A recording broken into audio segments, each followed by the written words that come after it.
It's no secret that what we eat and drink plays a big role in beating cancer.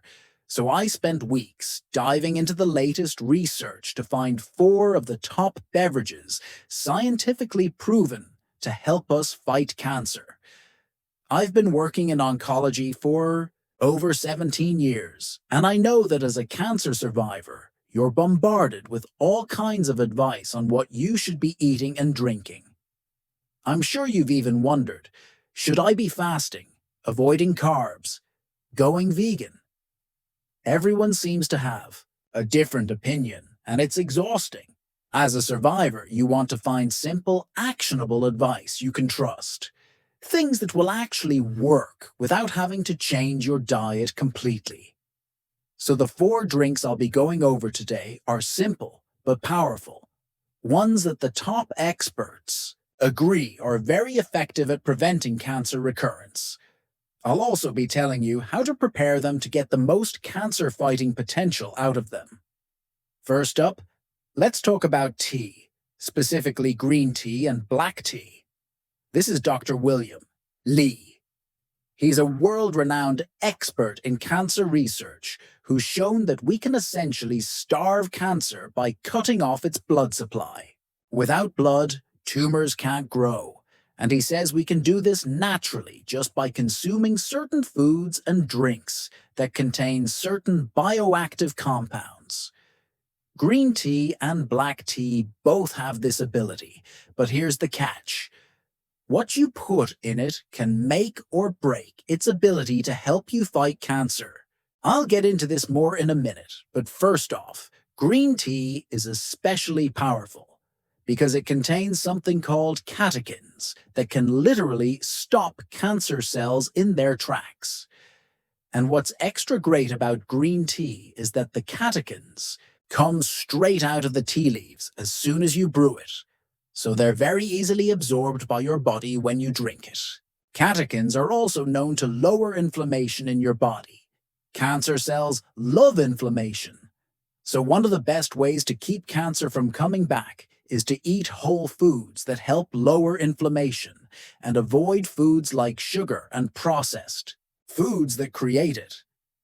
Now, I've been drinking green tea for years, but recently I thought, well, what if I can make it extra beneficial? So I started adding a piece of ginger root or lemon to my green tea. And it's delicious. Ginger is well known for lowering inflammation, helping with digestion, and preventing colon cancer. And by adding a slice of lemon to your green tea, you're getting some vitamin C, which is really important for strengthening your immune system and helping your body keep cancer away.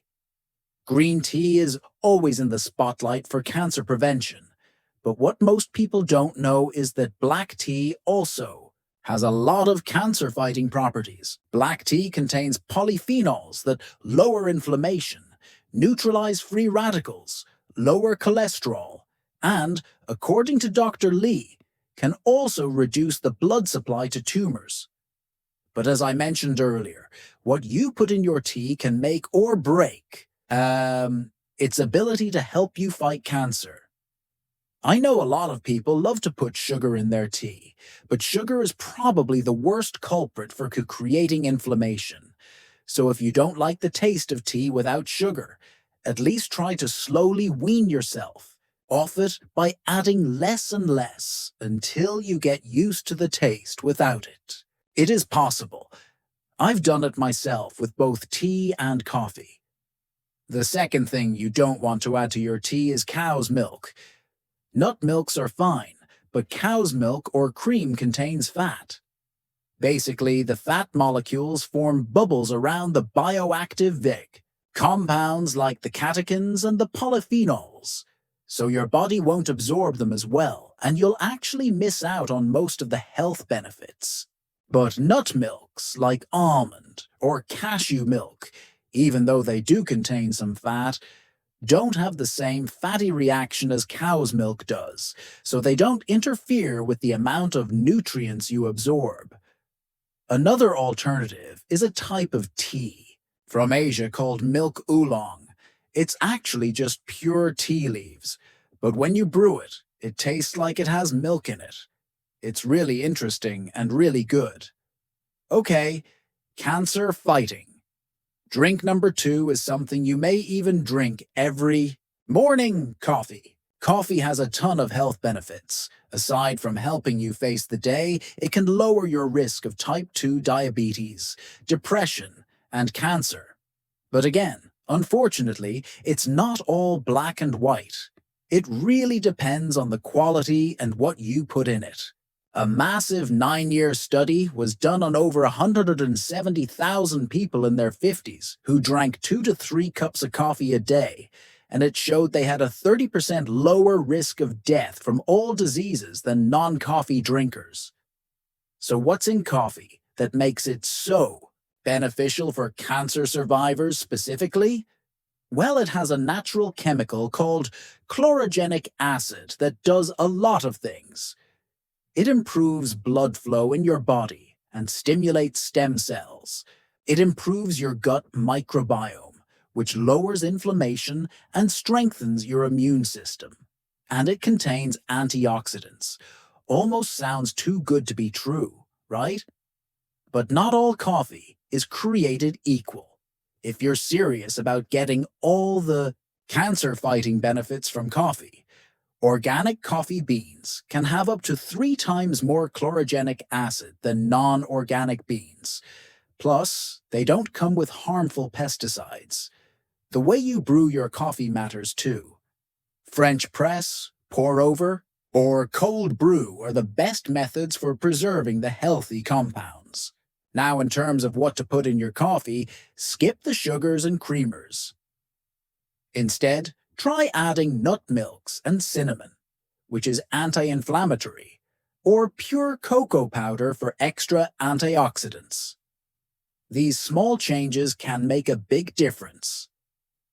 Pure cocoa powder or cacao is a top cancer-fighting food. This is because it's high in flavonoids that prevent oxidative stress. If you've had cancer treatment, this is really important because most types of cancer treatment can actually contribute to chronic inflammation, free radicals, and oxidative stress. That's why it's so important for cancer survivors to eat foods that are high in antioxidants to keep cancer from coming back. But aside from being high in antioxidants, cacao is also great for your heart health, especially if you've had chemo or radiation therapy to the chest, which can put you at an increased risk of heart disease. Also, the magnesium in cacao supports your muscles and can help with cancer-related fatigue. Now, obviously, this isn't a free pass to eat a chocolate bar every day. It's only healthy if it's not combined with a ton of sugar and fat. But you can find pure cocoa powder or even a chocolate bar that's at least 70% cacao and has very little sugar. I like to mix pure cocoa powder with some warm milk and cinnamon. Nothing else. According to Dr. Lee, if you drink cocoa powder twice a day for a month, that's at least 73% cocoa, you can double the number of stem cells in your body. So can drinking green tea or black tea twice a day. Stem cells are crucial for keeping cancer away because they're responsible for keeping your cells healthy and repairing any damaged cells that can lead to cancer. Now let's talk about a trendy drink that's earned its reputation: bone broth. This is a game changer for cancer survivors. Bone broth is rich in glycine and collagen that help heal the lining of your gut. Since over 70% of your immune system lives in your gut, and your immune system is your body's main defense against cancer, it's extra important as a cancer survivor to keep your gut healthy. It's also where you absorb all the nutrients from the food you eat. There's a famous health expert, Dr. Mindy Pelz, who helps people improve their gut health and balance their hormones through fasting or intermittent fasting. According to Dr. Pelz, you can heal your gut, even a leaky gut, in 24 hours by fasting and breaking your fast with bone broth. But don't worry if fasting isn't your thing. She also says that with 3 consecutive days of clean eating and sipping on bone broth, you can completely transform your gut microbiome and strengthen your immune system. But that's not the only benefit of bone broth. It also has minerals like calcium and magnesium that you need to keep your bones strong, and important amino acids that reduce inflammation. Again, you can make bone broth even more powerful by adding a piece of ginger or turmeric root to it. It's kind of warm and soothing and easy to digest. So whether you decide to sip it straight or use it in soups or stews, know that you'll be giving your gut some love and keeping cancer away. Okay? Cancer fighting drink number 4 is pomegranate juice. Pomegranate juice has very high concentrations of antioxidants and some of the most important antioxidants called anthocyanins. These have been shown in multiple studies to fight off free radicals that can lead to cellular damage and cancer. So for cancer survivors, keeping those free radicals in check is a big deal. Research studies have shown that pomegranate juice can actually slow the growth of cancer cells and help prevent the spread of cancers like breast and prostate cancer, for example. And I mean, it's delicious. Just make sure you find 100% pure pomegranate juice without any added sugar. So there we have it. 4 simple but powerful drinks to help you stay healthy and lower your risk of cancer recurrence. Start by adding 1 or 2 of these drinks to your day if you don't already, because small, consistent changes like this over time make a big difference in keeping cancer away. As always, I'm leaving you with another video to watch next that I think you'll enjoy, and I'll see you next week.